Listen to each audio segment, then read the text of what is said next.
Ben, comment ça se fait même que nous, on a pu créer notre entreprise, on a pu générer beaucoup d'argent? Au début d'un business, c'est pas du tout forcément corrélé aux résultats qu'on peut avoir. Le gars qui travaille comme un fou, il va toujours écraser la chance, tu vois.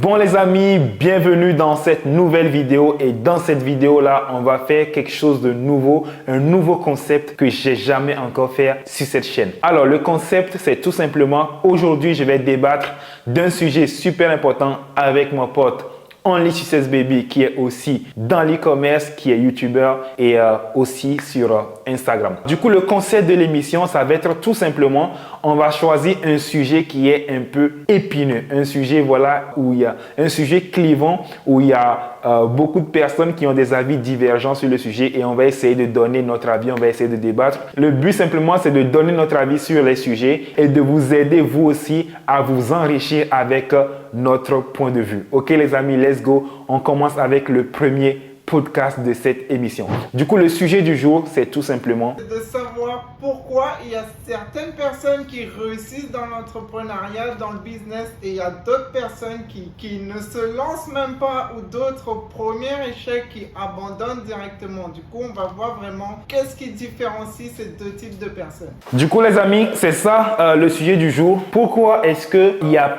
certaines personnes, en général dans la vie, tu vois, qui ont énormément de succès et il y a d'autres personnes qui se contentent d'une vie banale. Mais Théo, tu sais, alors, pour ceux qui ne savent pas, je vous présente mon pote, il s'appelle Théo. Mais Théo, tu sais, je me souviens, c'était l'année passée, j'avais mis en story un truc où je montrais des photos de gens qui ont vraiment réussi dans la vie. Mais quand je dis vraiment, c'est des gens qui sont restés dans l'histoire. Tu vois, des gens comme Che Guevara. Je ne sais pas si tu connais Che Guevara. C'est un révolutionnaire au Cuba. Non, je connais pas. Ou alors des gens comme Bill Gates, par exemple, on peut dire qu'il est rentré dans l'histoire. C'est l'une des personnes qui a créé une des plus grosses entreprises informatiques au monde. Du coup, comment ça se fait qu'il y a des gens comme Bill Gates, des gens comme Elon Musk, des gens comme Zuckerberg, ou alors comment ça se fait qu'il y a des gens qui se démarquent de façon exceptionnelle de leurs contemporains et qu'il y a une grosse majorité, eux, ils sont tous les mêmes. Ouais, il y a plusieurs choses.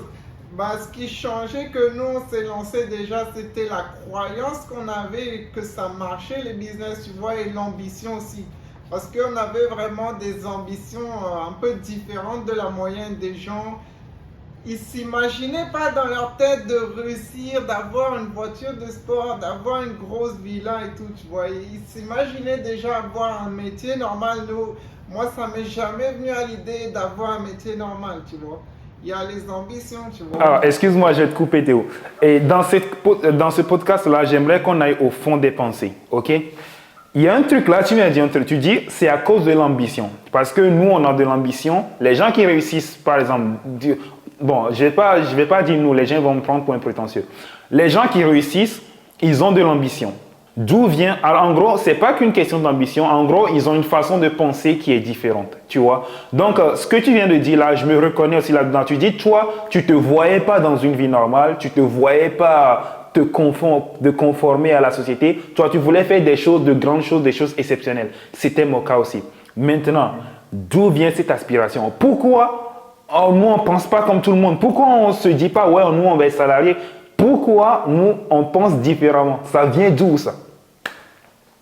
Bon, ça, moi, c'était un peu naturel, tu vois. J'ai toujours eu ça. Je pense que toi aussi, c'est un peu pareil. Si tu dis c'est naturel, tu vas donner des excuses aux gens pour jamais se lancer. Ouais. Ils vont dire, ouais, du coup, moi, si... Ouais, c'est la vérité. Hein. Ouais, ils vont dire, du coup, moi, si j'ai pas de succès, du coup, c'est naturel, c'est pas de ma faute. Non, moi, j'ai une explication à ça.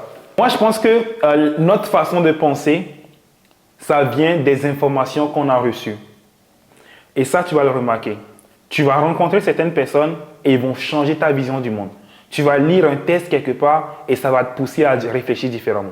Du coup, si... Mais genre, quand tu étais petit à l'école, tu vois, tu n'as pas encore rencontré des entrepreneurs et tout. Ouais, ça vient toujours d'une information que tu as reçue dans ton environnement. Moi, je me souviens, depuis tout petit, je ne connaissais pas le mot entrepreneur, tu vois. Mais je voulais quand même être grand. Je voulais sortir de la moyenne. Pourquoi? Moi, je pense que c'est parce que j'ai vu certaines choses à la télé, j'ai vu certains documentaires et aussi le fait que mon père, il m'avait acheté une encyclopédie. En gros, quand j'étais à l'école, mes professeurs, par exemple, je te donne un exemple. Mes professeurs, par exemple, ils me qualifiaient d'élève. Genre, il y a un professeur qui m'avait dit, toi, tu es clairvoyant. Tu vois, en gros, il me disait que j'étais. Il y a un professeur voilà, qui me disait que je suis super cultivé, tu vois. Mais le truc, c'est, je suis pas né cultivé. Tu sais pourquoi? Parce que mon père, il m'avait acheté un gros Larousse et une encyclopédie. Du coup, l'encyclopédie, c'est un gros livre dans lequel il y a la définition de tous les mots. C'est comme un dictionnaire, mais cette fois-ci illustré. Du coup, pour te dire la vérité, quand j'étais petit, j'ai lu tout le dictionnaire alors que j'étais genre en CM1, CM2, tu vois. Du coup, quand j'étais au primaire, j'avais lu toute l'encyclopédie. Bah, tu m'étonnes que quand on est arrivé au collège, au lycée, bah, je connais plein de choses, tu vois. Du coup, pareil pour l'entrepreneuriat. J'ai vu, je pense quand j'étais vraiment petit, des documentaires de gens qui ont vraiment accompli de grandes choses. Par exemple, la biographie de Steve Jobs, par exemple. Il y a un documentaire qu'un journaliste a fait sur YouTube qui a parcouru toute l'histoire de Steve Jobs, comment est-ce qu'il a créé Apple, les problèmes qu'il a eu, le fait qu'il n'a jamais abandonné, le fait que même ces gens-là, ils ont rencontré des problèmes. C'est pas qu'ils n'ont pas de problème, les gens qui réussissent. Ils ont même de plus gros problèmes que les autres. Mais sauf que eux, la différence, c'est que c'est pas des gens qui abandonnent. Du coup, quand j'ai vu ce documentaire-là, par exemple, ça m'a impliqué le fait que de ne jamais abandonner, même si je rencontre un problème, tu vois. Et le fait d'avoir vu aussi la biographie de Mark Zuckerberg, ça m'a aussi montré qu'on peut partir de rien, on peut être jeune et construire une grande entreprise.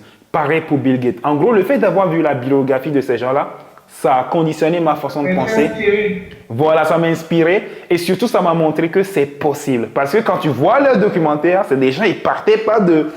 Ils n'avaient pas une condition exceptionnelle. Du coup, ça me dit, mais moi aussi, je peux le faire. Du coup, moi, je dis, c'est les informations qu'on a eues qui nous poussent à penser d'une certaine façon. Et quand on pense d'une certaine façon, on agit d'une certaine façon, tu vois. Du coup, les gens aujourd'hui qui n'ont pas forcément encore créé d'entreprise ou qui n'ont pas forcément, qui n'ont pas forcément accompli quelque chose d'exceptionnel dans leur vie, moi, je pense que c'est juste parce qu'il manque d'inspiration, il manque d'information. Il suffit que quelqu'un leur dise comment est-ce qu'il est parti de zéro à millionnaire. Et ça leur fait un déclic dans la vie. Il se dit, mais si lui, là... Tu vois, maintenant, avec Internet, on a tous vu ces vidéos-là, par exemple, d'étudiants fauchés à millionnaires. Il y a des gens, même si tu leur mets l'inspiration devant eux, ça va faire un déclic, mais ça ne sera pas vraiment profond, puissant, tu vois. Ils vont juste regarder, tu vois. Du coup, ça dépend. Mec, ça, par contre, c'est chaud, hein. Imagine, genre, les documentaires que moi j'ai vus, qui ont changé ma vision du monde et qui m'ont poussé à commencer par créer mon entreprise, à vouloir toujours réaliser quelque chose de grand. Tu imagines qu'il y a des gens qui ont vu ces mêmes documentaires et chez eux, ça ne les a pas poussés à lancer aucune entreprise, à réaliser quelque chose de grand. Donc ça vient déjà de soi-même, tu vois. Mais après, ça peut se développer. Genre, tu peux ne pas l'avoir au début ou quand tu es jeune. Et après, par exemple, c'est pour ça qu'il y a des gens, ils sont dans le salariat jusqu'à 30 ans. Et après, à 30 ans, ils ont un déclic là, ils vont dans l'entrepreneuriat, tu vois. Ou bien tu peux avoir ça depuis le début, ça dépend, tu vois. Ouais, je vois.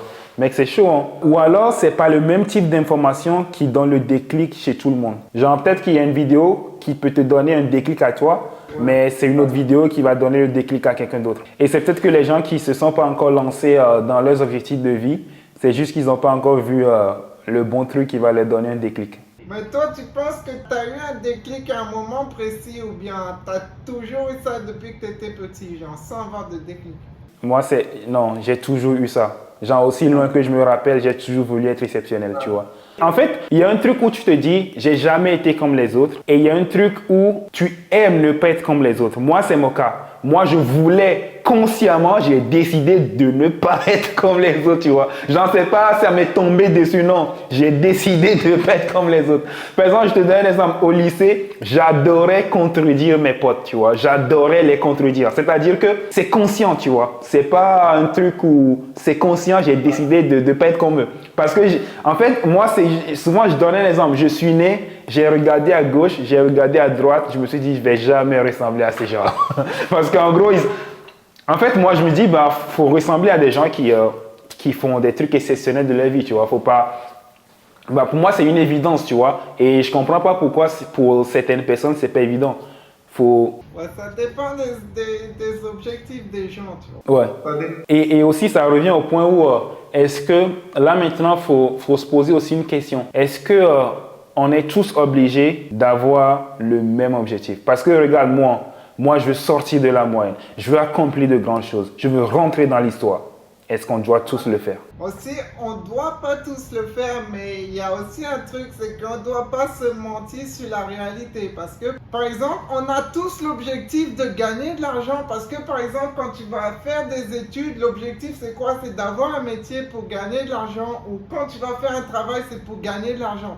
Mais quand tu vas demander à la personne, est-ce que c'est important pour toi de gagner de l'argent?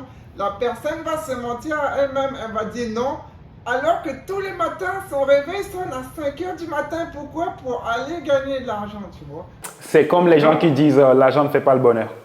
Ouais. Ils sont dans le déni. C'est de l'hypocrisie. En gros, bon les gars. Il y a des objectifs qu'on a tous. Par exemple, gagner de l'argent, c'est complètement vital et il faut assumer et le dire au grand jour, tu vois. Moi, quand j'avais 0 €, moi je disais que l'argent fait le bonheur. Aujourd'hui, je dis toujours que l'argent fait le bonheur. Demain, si j'ai 100 millions, je dirai toujours que l'argent fait le bonheur. Moi, je vais vous le dire droit dans les yeux. Pour moi, l'argent fait le bonheur. L'argent fait le bonheur. Vous pouvez mettre ça où vous voulez sur TikTok. Je m'en fous, les amis. C'est la vérité. Ici, je ne suis pas là pour plaire aux gens. L'argent fait le bonheur parce que les gens, ils disent l'argent ne fait pas le bonheur. Tous les jours, ils sont là. Toute leur vie, c'est pas tous les jours. Toute leur vie, ils sont là à bosser pour avoir de l'argent. Tu vois, donc mais aussi il y a plusieurs choses. Il y a des gens qui aiment pas, par exemple, qui aiment la nature et qui aimeraient pas les Lamborghini, les grosses villas, mais ils aimeraient quand même l'argent parce que tu en as toujours besoin, tu vois. Tu vois, tu n'es pas obligé d'utiliser ton argent dans les choses luxueuses. Tu peux utiliser pour aider ta famille, tu peux utiliser pour aider des gens qui sont dans le besoin, etc. Donc même si tu n'aimes pas la partie luxe, de l'argent, et ben, tu as toujours besoin, tu vois. Voilà, tu as tout dit. Maintenant, les gens qui disent l'argent ne fait pas le bonheur, moi, j'ai jamais compris ça parce que chaque fois que j'ai pas de l'argent, ça, c'est le plus gros mytho qu'on peut entendre. Voilà, c'est le plus gros mytho. Chaque fois que j'ai pas eu de l'argent, j'étais malheureux dans ma vie, tu vois. C'est vraiment ça. Après, il y aura toujours des gens hypocrites, mais non, dans mon audience, c'est que la plupart des gens ils sont d'accord avec ça. Mais au bout d'un moment, il faut arrêter l'hypocrisie. Ouais, il y a quand même un petit mini pourcentage qui vivent sans argent, genre dans la nature et tout, mais dans le monde dans lequel on est, la société de consommation, on est obligé d'avoir l'argent, tu vois. Ouais, bien sûr. Du coup, mec, si on revient au sujet de départ, les caractéristiques qui font que les gens, ils ont du succès, bah déjà, il y a l'ambition. Et moi, je pense qu'il y a aussi la persévérance, parce que quand j'ai vu les gens qui ont créé de grosses entreprises, c'est pas qu'ils n'ont pas de problème. C'est qu'ils ont eu plein de problèmes, mais ils les ont surmontés, tu vois. Et quand on prend l'exemple de gens qui veulent lancer des entreprises, en fait, les gens, j'ai remarqué ça aussi, la plupart des gens qui abandonnent, tu sais pourquoi? C'est parce que en fait, les gens, ils veulent le résultat final sans faire le travail. Et quand ils veulent, en fait, quand les gens qui veulent commencer par faire de l'e-commerce, par exemple, en gros, ce qu'ils veulent, c'est le lifestyle qu'ils vont avoir. En fait, il y a un gars qui dit ça. Ce que les gens veulent, c'est le lifestyle que l'argent donne, mais pas le processus pour obtenir cet argent. Tu vois? Ce qu'il faut comprendre, c'est que l'argent facile, ça n'existe pas. Si ça existait, ça ferait longtemps que on serait au courant, tu vois. Du coup, les gens qui, tout à l'heure, on parlait de persévérance. Les gens qui abandonnent, c'est quand ils vont commencer par créer leur entreprise, ils vont se rendre compte qu'en fait, souvent, ça ne se passe jamais comme prévu. Tu as remarqué ça? Dans n'importe quel business, au départ, on fait les plans, ouais, on va faire ci, on va faire ci. Mais quand on commence, ça ne se passe jamais comme ça. Et là, il n'y a que des gens qui sont vraiment durs qui vont continuer. Mais la plupart des gens là qui sont des rigolos, qui sont juste là parce qu'ils ont vu du bling bling et ils veulent le bling bling et ils ne savent pas que derrière il faut travailler. Dès qu'ils vont se rendre compte qu'en fait il va falloir charbonner pour pouvoir être riche, bah, ils vont abandonner, tu vois. Et je pense que la persévérance c'est super important pour les gens qui deviennent riches. Persévérer, c'est obligatoire, tu vois, parce que dans le business, comme tu as dit, on ne réussit pas du tout directement et il faut déjà avoir, dans la plupart des cas, il faut avoir énormément d'échecs avant d'avoir une chose qui réussit, tu vois. Ouais. Ça, c'est tout le temps. Et c'est obligé de persévérer. Si tu persévères pas, tu sais déjà que tu vas jamais réussir. Selon toi, pourquoi on est obligé d'échouer avant de réussir? Pourquoi on ne réussit pas d'un coup? Pourquoi est-ce qu'il faut absolument échouer avant? Pourquoi c'est comme ça en fait? Pourquoi la vie c'est comme ça? Dans n'importe quel domaine. Ouais, mais tu vois, les choses qui sont bien, elles sont toujours dures à avoir. Du coup, si tu as une chose que tu as directement, c'est que c'était facile, tu vois.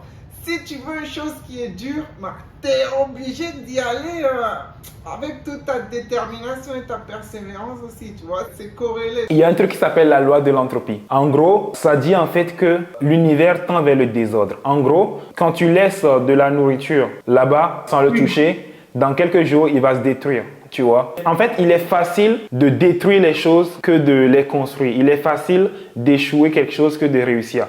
Et ça, c'est la nature même de l'univers. Quand tu regardes, en fait, quand tu laisses un truc comme ça, par exemple, cet appart là dans lequel je suis, si je quitte cet appart et que je reviens dans 1000 ans, ça va se détruire. Mais tu n'as pas remarqué que la nature tend, lui, il tend tout seul vers la destruction, tu vois. Du coup, il y a un gars qui a dit, quand tu veux réussir, tu sais ce que tu es en train de faire? Tu es en train de vouloir mettre de l'ordre. Tu es en train de vouloir mettre de l'ordre dans un univers qui tend vers le désordre. Du coup, c'est comme si tu nages à contre-courant quand tu veux réussir. Tu vois ce que je veux dire? Du coup, c'est difficile. Ça peut pas être facile parce que c'est pas dans l'ordre naturel des choses. L'ordre naturel des choses, c'est que c'est le chaos. Et quand tu veux construire quelque chose à succès, tu es en train de mettre de l'ordre contre vents et marées. C'est pour ça que c'est difficile. Ça, c'est une raison. Une deuxième raison, je pense que on échoue quand on démarre un nouveau projet, tout simplement parce qu'on n'a pas d'expérience, tu vois. Quand tu démarres, tu ne connais pas grand-chose. Même si tu penses, même si tu as lu toutes les formations, même si tu as lu tous les livres, tant que tu n'as pas encore fait, tu n'as pas de l'expérience, tu vois. Donc, étant donné qu'on n'a pas de l'expérience, ça fait qu'on échoue. Et en échouant, bah, on apprend et on ne répète plus les erreurs. Et au final, on finit par réussir, tu vois. Et l'erreur, c'est d'abandonner au premier échec, tu vois. Donc là, mec, j'adore ce podcast parce que voilà, on va plus en profondeur des sujets que de dire ouais, faut persévérer. Bon, ça, tout le monde le sait, mais pourquoi il faut persévérer? Pourquoi est-ce qu'on échoue avant de réussir? Tu vois, maintenant, il y a des exceptions. Il y a des gens qui viennent et puis ils pètent le game d'un coup, tu vois. Mais les gars, il dit ça, Jonathan Ati, c'est des épiphénomènes. Il ne faut pas prendre ces gens-là pour des généralités. C'est le 0,00, je ne sais pas combien de pourcents des gens qui réussissent ce qu'ils font du premier coup, tu vois. Voilà, 99% des gens, ça va vraiment être difficile. Ouais. Comme tu as dit, c'est contre nature ce qu'on fait. Du coup, ça sera toujours difficile. L'univers tend vers le désordre, mec. C'est la loi de l'entropie. Allez, regardez ça, les amis. Tu sais que c'est très simple d'échouer un examen. Pour échouer un examen, il suffit de pas réviser les cours et aller écrire quelque chose. Tu échoues. Mais par contre, pour réussir l'examen, il faudra apprendre, il faudra suivre les cours, il faudra faire... Chaque fois, pour réussir un truc, c'est plus compliqué que l'échouer. Mais je donne un exemple. Comment tuer quelqu'un? Tu lui tires une balle dessus, il est mort. Mais par contre, comment créer quelqu'un? Il faudra 9 mois, il faudra accoucher, tu vois? Alors, par exemple, un autre, bon, peut-être l'exemple de tuer, il faudra enlever ça après. Bon, en gros, ce que je veux dire, c'est pour l'examen, c'est ça. Pour échouer, c'est simple. Tu vas à l'examen, tu écris n'importe quoi sur la feuille. Tu échoues. Par contre, pour réussir, il faudra savoir ce que tu écris. C'est plus compliqué.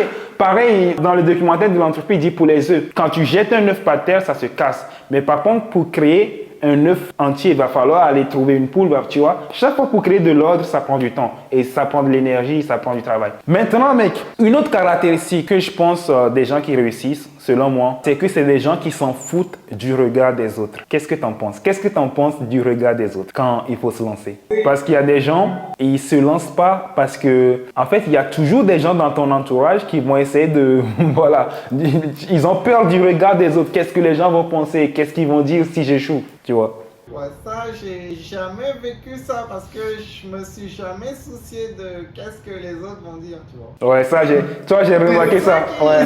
Je pense ceux qui écoutent vraiment qu'est-ce que va dire tes amis, ta famille, c'est qu'ils ont sûrement pas assez confiance en eux, tu vois. Parce que si tu as confiance en toi à 100%, il y a Jean-Paul, Eric qui peut dire fais pas ça, mais toi tu es dans ton truc, tu vas pas calculer, tu vois. Ouais, toi j'ai remarqué ça, tout le temps tu t'en fous de ce que les gens pensent, tu vois. Souvent quand je dois poster un truc sur mon Instagram, ouais tu me dis mec pose, qu'est-ce que tu penses des gens, on s'en bat les couilles, tu vois. Et moi, je suis tout le temps là à dire, ouais.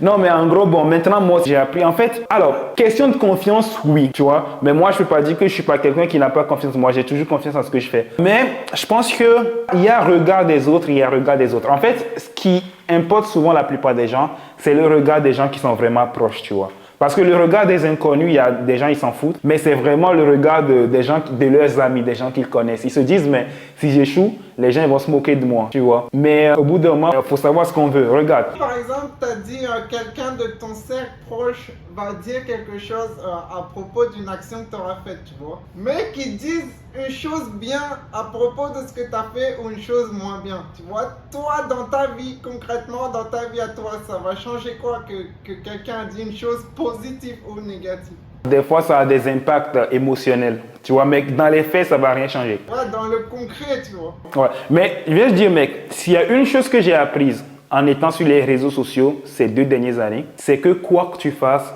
les gens ils vont te critiquer. Je vais te donner un exemple.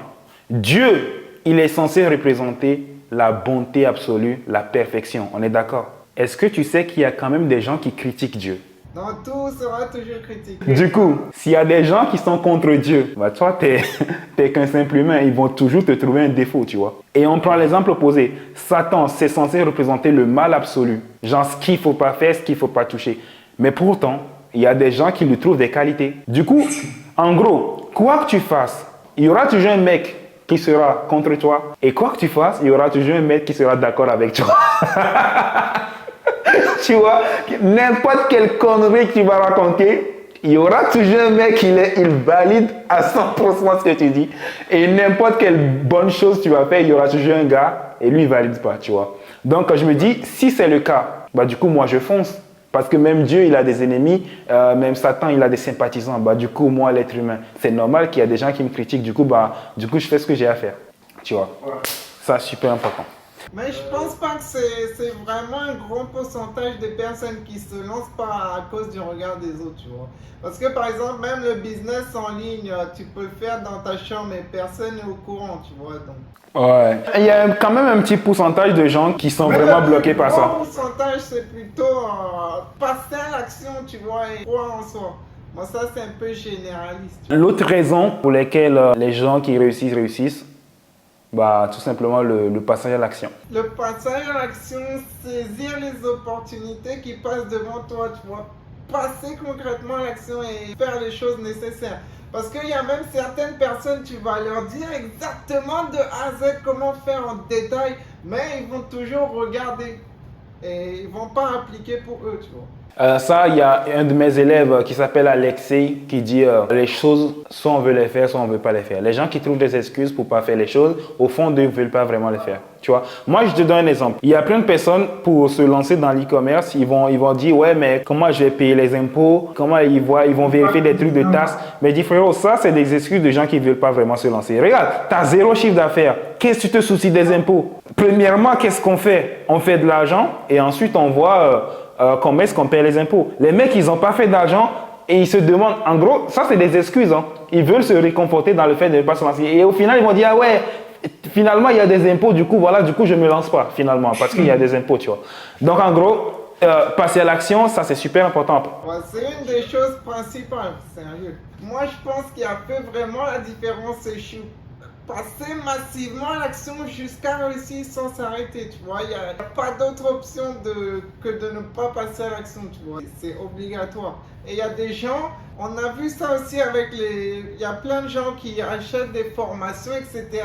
Et toi aussi, tu avais eu des élèves. Par exemple, quand tu fais des calls avec une personne qui veut prendre la formation, souvent, tu sais déjà directement dans le call, avant même qu'il ait payé, si cette personne va réussir ou pas. Ouais, ça c'est vrai. Souvent, quand on fait l'école, quand j'appelle quelqu'un, je sais déjà si cet élève-là va avoir des résultats. Elle arrive, elle décroche le téléphone, elle dit bon, je suis chaud à débuter. Par exemple, une personne, tu sais qu'elle va réussir, qu'elle va passer à l'action, elle dit allô, ouais, c'est comment qu'on paye, on débute tout de suite. Alors qu'une personne. Je te donne l'exemple. Par exemple, mon meilleur élève, le jour où il a appelé, il a dit bon, James, je vais être ton meilleur élève et je le promets. Et ben, qu'est-ce qui s'est passé? Ben, il est devenu le meilleur élève. En gros, c'est une question d'état d'esprit aussi, tu vois. Et mindset plus action. Ouais, ça c'est vrai en fait. En fait, c'est des gens qui sont déterminés, tu vois. La détermination, c'est super important. De toute façon, mec, moi je pense que... Il y a vraiment plusieurs choses qui se regroupent du coup. C'est pas qu'une chose. Là, on va aborder le sujet du mérite. Parce que tu sais, il y a des gens qui passent à l'action et pourtant ils n'ont pas de résultat. Ouais. Et il y a des gens qui font un premier truc et ça pète. En gros, ce qu'on me dit par là, c'est que l'énorme réussite, de mon expérience, c'est pas qu'une question de travail, en fait, tu vois. Il y a un petit pourcentage d'être au bon moment qui entre en jeu, tu vois. Maintenant, ça pourrait donner des excuses aux gens qui voulaient déjà pas passer à l'action. Ils vont dire, ah ouais, ok, je vais pas me lancer parce que c'est pas le bon moment. Non, en gros, il faut bien comprendre ce que je veux dire. Pour gagner un peu d'argent, tu n'as pas besoin de chance, tu vois. Tu n'as pas besoin de bons moments, tu as juste besoin de charbonner. En gros, qu'est-ce que j'appelle un peu d'argent? Pour faire 1 million de CA, par exemple. Pour faire 1 million de CA, tu prends n'importe quel business et tu charbonnes comme un fou, tu peux le faire. Maintenant, si tu veux être le numéro 1 dans ton domaine, le leader numéro 1 dans ton domaine, là, par contre, il va falloir plus que du travail, tu vois. Je vais donner l'exemple avec l'e-commerce. On est plein à faire beaucoup d'argent et à changer notre vie avec l'e-commerce. Mais pourtant, il n'y a qu'un seul Yomi Denzel. Pourquoi il n'y a qu'un seul Yomi Denzel? Et c'est là où il y a la différence. En fait, beaucoup de personnes ont fait des millions avec, tu vois, avec l'e-commerce. Il y a beaucoup de personnes qui ont fait beaucoup d'argent. T'en as fait, j'en ai fait, tu vois. Mais pour être le leader numéro 1 du marché, j'ai l'impression, dites-moi si j'ai l'impression, c'est pas quelque chose que tu peux décider plus tard. En gros, c'est quelque chose où tu dois être au bon moment. Pour être le numéro 1, je me dis, c'est quelque chose où tu dois être au bon moment. Ou alors, dis-moi, est-ce que tu peux venir et détrôner tout le monde? Je pense que toutes les options sont possibles finalement.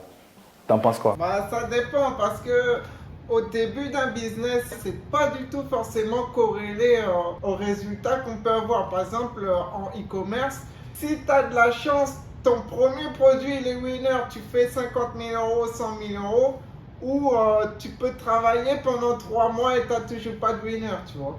Les business, ça évolue, tu vois. Quand nous, on a commencé le drop, il n'y avait pas TikTok organique, par exemple. Il n'y avait pas TikTok ad, par exemple. Maintenant, c'est des choses qui marchent, mais celui qui continue de faire comme avant avec que Facebook Ads, il se peut qu'il ait des difficultés, tu vois. Du coup, il faut s'adapter avec ce qui marche en ce moment.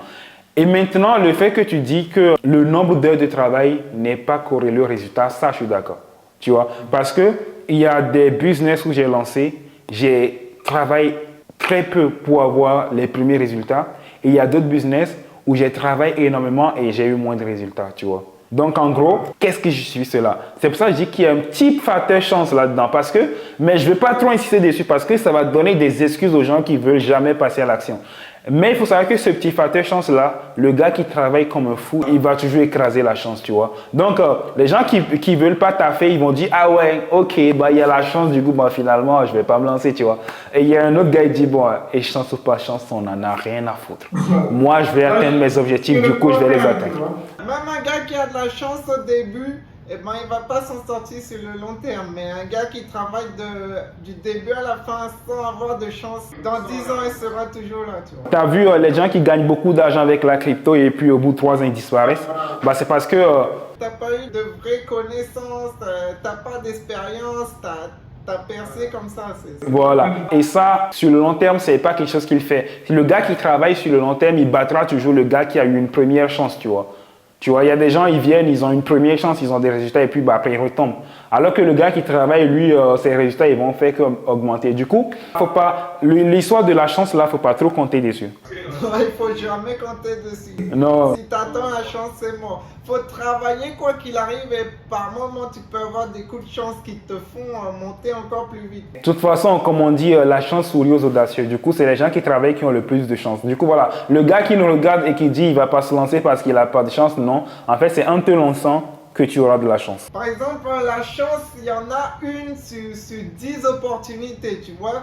Du coup, tu en testeras 9 et la chance sera à la 10e. Mais si tu fais rien et que tu attends la chance, sur les 10, tu as testé 0. Donc, dans tous les cas, tu n'auras pas eu la chance. Ouais, en gros, c'est les gens qui essayent des choses qui ont finalement de la chance, en fait. Bah ouais, c'est clair. Hein. Parce que vu que c'est rare, faut tester plusieurs choses pour tomber dessus. En même temps, mec, regarde. Quelqu'un qui lance 100 business par an, il y a de grandes chances qu'il y ait au moins 3 qui marchent, tu vois. Et quelqu'un qui fait rien et qui espère réussir un jour, ça va jamais arriver. En gros, il n'y a que les gens qui essaient quelque chose qui vont avoir des résultats, en fait, tu vois. Donc, au final, chance ou pas chance, tu as toujours intérêt à essayer de faire quelque chose que de ne rien faire, tu vois. Bah, la chance, c'est comme un petit bonus, mais tu peux pas rester que avec la chance. Ouais. Bon, pas dans la moyenne en tout cas. Ouais. Bon les amis, du coup on arrive à la fin de ce podcast. J'espère que le podcast vous a plu. Eh bien les amis, il va falloir que vous nous montrez que vous avez aimé cette vidéo. Du coup, si ce podcast arrive à avoir au moins 500 j'aime, bah on va vous sortir un deuxième. Du coup les amis, c'est vous qui allez déterminer si on va continuer cette série de vidéos ou pas. Du coup voilà, montrez votre soutien avec les likes et puis on se retrouve dans la prochaine vidéo. C'était James, allez.